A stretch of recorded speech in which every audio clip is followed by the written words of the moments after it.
আল্লাহ রাব্বুল আলামিনের হাবিবের কাছে এই সমস্ত কাফের ব্যক্তিরা বলছে আইযা মিতনা ওয়া কুননা তুরাবা যালিকা রাজউন বাঈদ। নবী, আমরা তো মরে যাব, মাটি হয়ে যাব, পৃথিবীর জমিনে আমরা যাবতীয় যা কিছু করি সেগুলো আমাদের তুলবে, উঠতে হবে, এগুলো আমাদের আবার জবাবদিহি হতে হবে।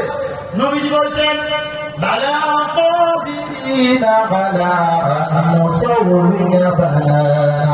তাফসীরে মাঝহারি, তাফসীরে কাসির, তাফসীরে মারিফুল কোরআন আল্লাহ রাব্বুল আলামিন উল্লেখ করছেন অবশ্যই আমি তোমাদেরকে ওই রকম ভাবে তুলব পৃথিবীর জমিনে তোমরা যেভাবে আমি আল্লাহ রাব্বুল আলামিন তোমাদের যেভাবে ধরে ধরা থেকে পাঠিয়েছিলাম, প্রত্যেকের কেউ কারোর টিপের সাথে ঠিক মিলবে না, তাই না?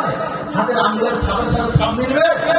আজকাল দেখুন তারা পৃথিবীর জমিনে যত মানুষ আছে কারোর টিপ এ পর্যন্ত যত মানুষ আছে প্রত্যেকের আঙ্গুলের ছাপ কারোর ছাপের সাথে কারোর ছাপ মিলবে না। তোমরা কিভাবে অস্বীকার করো?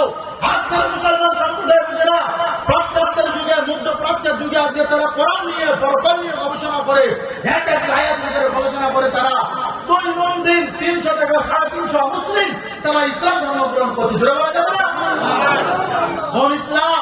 ইসলাম তো আমাদের কোন বাপদাদার ধর্ম নয়, তাই না? আল্লাহ রাব্বুল আলামিন আমাদের জন্য মনোনীত করেছেন। ওই আল্লাহ রাব্বুল আলামিন বলছেন পৃথিবীর জমিনে ওই সমস্ত মানুষদেরকে চরিত্র সোজা করার জন্য, অর্থাৎ তারা পৃথিবীর মানুষের চরিত্র সোজা করার জন্য বিশ্ব নবী রাহমাতুল্লিল আলামিনকে বলছেন ও নবী, তুমি পরকালের কথা মানুষদেরকে বোঝাও, জিন্দেগি না এটা থেকে তোমার চলে আসতে হবে। পার্থিব জগতের সূক্ষ্মাতি সূক্ষ্ম পুঙ্খানি পুঙ্খ আমার কাছে জবাবদিহি হতে হবে।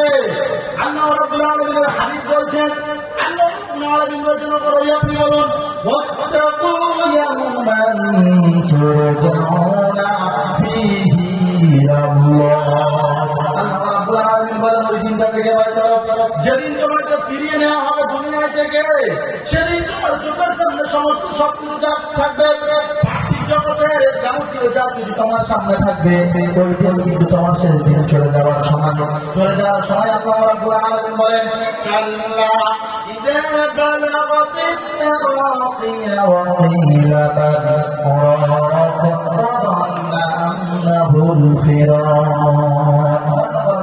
বলছেন যখন কোন মানুষ পৃথিবীর জমি থেকে যখন আমি তাকে নিয়ে নেবো, তার শরীরের মধ্যে 6টা পরিবর্তন ঘটাবো। কথা বলো, বলছেন 6টা পরিবর্তন ঘটাবো। তার মধ্যে যখন তারা ওই হাতিকে বলা হয়, তারা যখন ওইখানে চলে আসবে, আল্লাহ রাব্বুল আলামিন বলেন এই মানুষটি দেখতে পাবে চোখের সামনে জাল পড়ে যাবে। পৃথিবীর জমিনের প্রত্যেকটি মানুষ তার আত্মীয় স্বজনরা তার কাছে থাকবে, সকলে বলবে দেখো এই মানুষটির চোখে আজকে জাল পড়ে গিয়েছে, কি দেখছে দেখো। আল্লাহ রাব্বুল আলামিন বলেন ও যা দেখছে আমি ছাড়া পৃথিবীর জমিনের কোনো মানুষ তো বুঝতে পারে না। অনেক অনেক ধরনের মন্তব্য করে যখন চোখের সামনে জাল পড়ে যায়। আল্লাহ রাব্বুল আলামিন বলেন মৃত্যু আসার পূর্বে তার দিলের মধ্যে এত চাপ অনুভব হয়, এত কষ্ট অনুভব করে, এই ব্যক্তি যদি মুনাফিক হয়, এই ব্যক্তি যদি পাপের ব্যক্তি হয়, এই ব্যক্তি যদি মুশরিক হয়, আল্লাহ রাব্বুল আলামিন বলেন পৃথিবীর জমিনের মধ্যে দিলের মধ্যে এত চাপ অনুভব করে, মনে মনে করে যে আমার পৃথিবীর জমিনের সমস্ত পানিগুলি যদি পান করা না হয় তারপরেও পিপাসা মিটবে না। দেখেছেন কিছু মানুষের কাছে বসে যায় না, আমাদের বাপ দাদা চাচা কাকা যারা দুনিয়া থেকে চলে গিয়েছে, যখন মৃত্যু সজ্জায় শায়িত হয়ে যাবে, যখন আপনি বসে বসে দেখবেন তার পরিণতি কি হয়। তবে বন্ধুরা আমার আল্লাহ রাব্বুল আলামিন বলেন এ যদি মুনাফিক হয়, এ যদি কাফের ব্যক্তি হয়, এ যদি মুশরিক ব্যক্তি হয়, দিলের মধ্যে এত চাপ অনুভব করবে, এত চাপ হবে, এত কষ্ট হবে, বলে এইরকম কষ্ট পৃথিবীর জমিনে কোনো সময়ের জন্য পায় নাই। এমন সময় চোখের সামনে পর্দা পড়ে যাবে, জাল পড়ে যাবে। আল্লাহ রাব্বুল আলামিন বলেন একটা পা আরেকটা পায়ের সাথে জোড়া লেগে যাবে।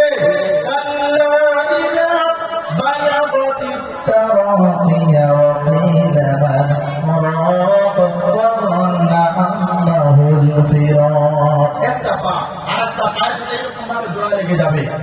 পাশে যারা মানুষ আছে বলবে ওটা ডাকো, মৌলবি ডাকো, ডাক্তারকে ডাকো, কেউ ঝাড়ফুঁক করবে, কেউ পানি পড়া দেবে, কিন্তু কোনো আর কাজ হবে না।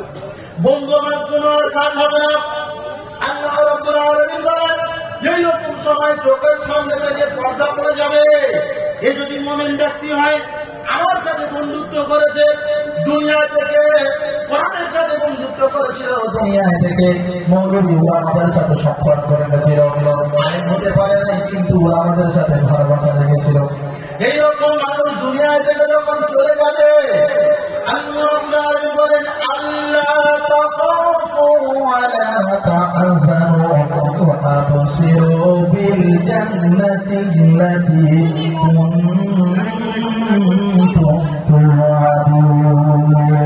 তখন তোমাদের চোখের সামনে ধরা আছে জান্নাত। কিন্তু আমাদের মৃত্যুর পূর্বে তারা জান্নাত দেখতে চাই, হাত করে তো দেখি নারায় করবে।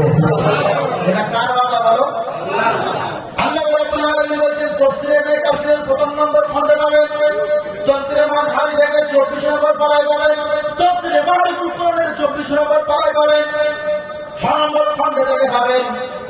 কোরআনুল কারীম যেটা আমরা হিফজ কোরআন পড়ি 24 নম্বর পারায় একেবারে 19 নম্বর পৃষ্ঠা থেকে শুরু করছেন। আল্লাহ রাব্বুল আলামিন বলেন দুনিয়া থেকে তাদের কোনো ভয় নাই, দুনিয়া থেকে তাদের কোনো চিন্তা নাই। কিন্তু ওই সমস্ত মানুষেরা দুনিয়া থেকে যারা নাফরমানি করেছিল, দুনিয়া থেকে যারা রবকে মানে নাই, দুনিয়া থেকে যারা স্রষ্টাকে গালি দিয়েছিল, দুনিয়া থেকে যারা প্রভুকে গালি দিয়েছিল, দুনিয়া থেকে যারা রবকে রব বলে অস্বীকার করেছিল, আল্লাহকে আমরা যারা নামাজি মানুষ আমরা মনে মনে করি আমরা তো কোনো দিনের জন্য গাল চাই নাই, কিন্তু আমাদের মনের অশান্তি আমরা গাল দিয়ে থাকি।